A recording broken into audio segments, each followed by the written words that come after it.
at the press conference on the account of stewardship of his administration at the council secretariat in the Moa local government area said over 911 million naira was also deducted from the joint state account for the funding of stationary bodies, including the Rivers State Council of Traditional Rulers, the Local Government Service Commission, the Healthcare Management Board, as well as others for the well-being of staff and other important assignments and responsibilities. He also said his administration has improved on initially generated revenue by 14% and over 5 billion naira was realized as was spent on personal core salaries and emoluments, overhead and other capital projects. Some of the projects he mentioned for commissioning were the commissioning of the new warehouse, generator house, a carbon water scheme and solar street lights, TVS on Wicked Drive Primaries, Health Care Annex and the Doctor's Lodge, Obimini Community Road, the MOA Divisional Police Headquarters Building, the Mary Ngozi Kware Provision and the Engineer Emeka Woke ICT Center. Our stewardship will be nothing if I fail to disclose the total income. The total income, the emphasis are mine, received and the total expenditure incurred within this period under review. Administrative problems cannot be discussed without the inclusion of financial and economic limits.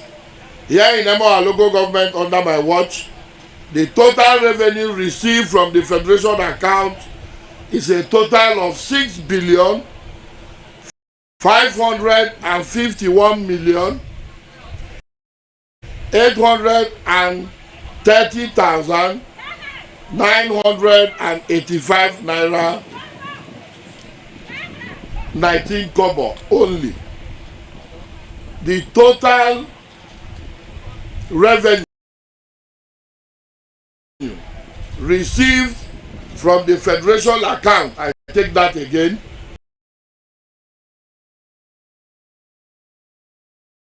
is 6,551,830,955 naira 19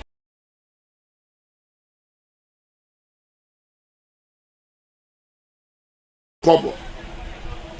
Out of this amount,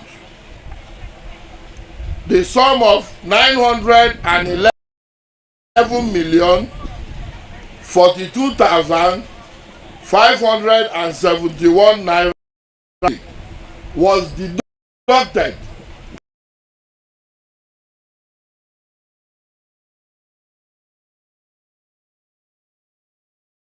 at source from the State Joint Account Allocation Committee.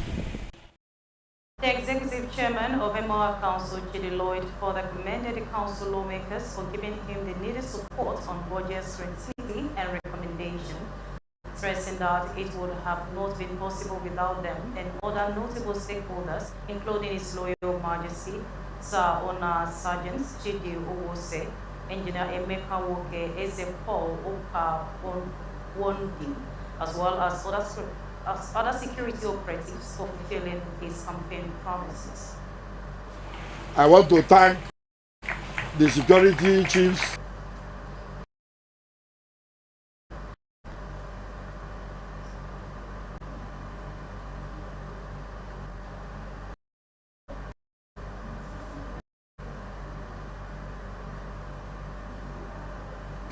for what you are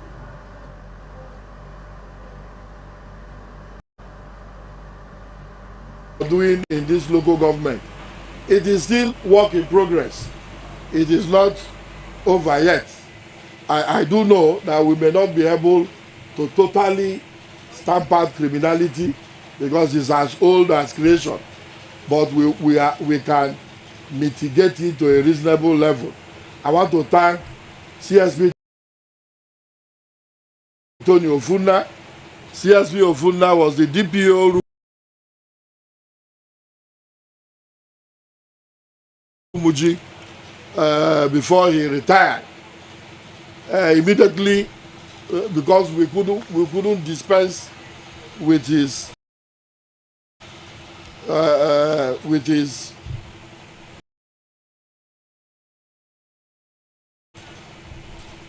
with his style and all of the efforts he has put in ensuring that this local government is safe. We had to retain him and appoint him as the chief security, as the special advisor on security to the chairman. We have also enjoyed tremendous peace. From Rumuji to Ebeda, all the nooks and crannies of the local government is now very peaceful. In the area of power, I have been called all kinds of names. I have been abused. I have been vilified by some wannabes in the local government who do not seek knowledge. Even those who stole goats in their various communities, Sidin, they all abused Chidi Lloyd because I have brought myself to be abused. Only God knows the effort I have put that in ensuring that we restore power in the local government. Unfortunately, it is not within my purview to do so. But we have spent a whopping 24.1 million. And before I spent that money, I gathered all of you and told you what we are doing with the PHED, the Port Harcourt Electricity Distribution Company. And of course, because of corruption, they have not been able to restore power, contrary to the memorandum that was signed between it and the council, that power was going to be restored the Yuletide of 2022. Now, here we are, more than a year, they have not been able to keep their own part of the bargain, which made the council go to court. We are currently in court asking for general damages. We are before Justice Seka Aprioko. So I don't know where all the hate is coming from. It is not also as if Ababu enjoys life.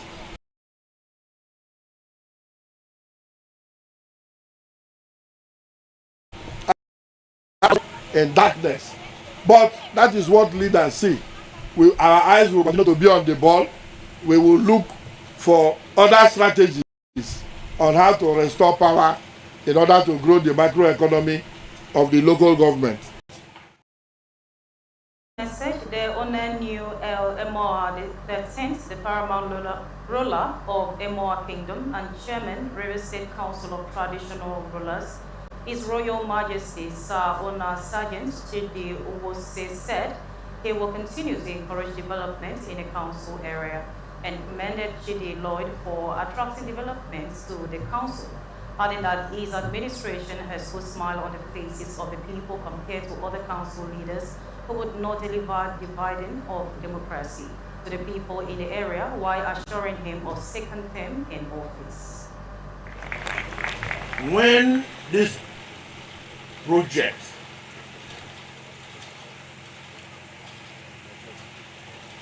started, we were all here. I was all over the whole place.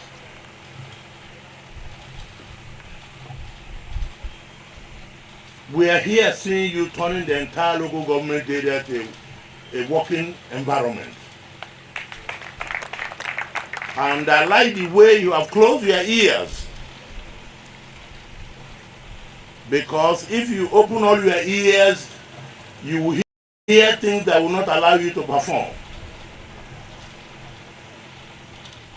To give an account of stewardship is a voluntary event. That you have agreed voluntarily to do it means you are doing the right thing. You mentioned a few things that I'm very familiar with today by virtue of the position I am in government, which that I think I understand very well as an accountant. Mr. Chairman, I think you have done very well. You've done very well. You know, I listen very carefully in issues where you pick out and make them prominent. One of those issues is the issue of this outreach, which will happen here in December. I was here too. I discussed with them when I was in America, when I was in New York. I discussed those leadership that came. And they kept to their words. We participated too. I also see you as somebody who can go outside the normal in order to do things possible. Also spoke on the account of stewardship of J.D. Lloyd were Professor Ojile, Eze Emmanuel Mariko, Chief C.I.D. Merukini, Reverend Peter George Will, Dr. Jane Morrison, and the PDP consensus leader, Eze has restored hope on the peoples, stressing that the PDP will work tirelessly to ensure that the second tenure of J.D. Lloyd is secure to enable the completion of the projects. I think that His Royal Majesty has said all that needed to be said. The essence of government anywhere is the welfare and security of the people. And in a democracy, we surrender our powers, rights, and responsibilities and give to the people in government.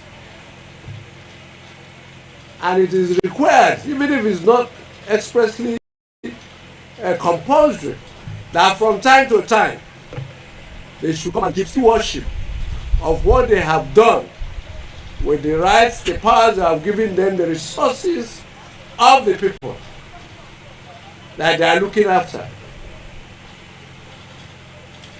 Our chairman has just demonstrated that without being prodded by anybody to give us an account of his stewardship. And for me personally, this is the second time I'm witnessing it. I think it's I would say have said it all. And Professor Ojile also supported it. The day to flag up the campaign of his son, J.D. Lloyd, they asked me to speak. I said, what will I speak? Why will I advise J.D. Lloyd? Because the man tested and he proved that he's a grassroots man who provided him for us. I won't dwell much on that. Very much. All my people, they are all there. I want to say, starting from Sergeant Awuse, Ezocha Lemowa, Efeku, Ojule, Prof, the party acting chairman, and the rest who spoke, particularly the man who finished now, our latest chairman of party before the new one now. Everybody has spoken what I should say about J.D. Lloyd. But I only want to remind the official commissioning of the projects put in place by the Executive Chairman, J.D. Lloyd, begins tomorrow, 20th February 2024, at the Council Secretariat in Emoa.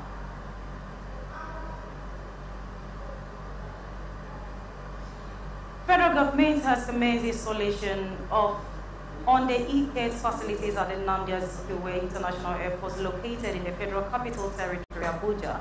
A Minister of Interior Olubami Tunji-Ojo, who disclosed this through his official X account following his inspection tour of the installation work underway of the International Airport in Abuja, said the e-gates facilities will be implemented at all of the Nigerian's 5 international airports. Tunji-Ojo indicated that he evacuated the implementation of the e-border data and control center at the Nigerian Immigration Service headquarters, targeting an enhancement of the national security, while the minister in November last year unveiled plans to implement e-gates in the nation's international airports by February 2024.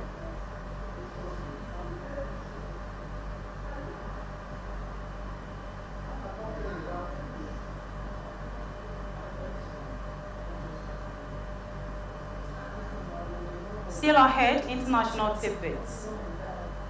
In a statement to end Israeli and Palestinian war, the ambassador to Palestinians embassy in Nigeria, Abdullah Shawash, said U.S. President Joe Biden has urgently asked Israel to end attacking Palestine, stressing that innocent people had been killed while those who survived struggled due to shortage of food and water.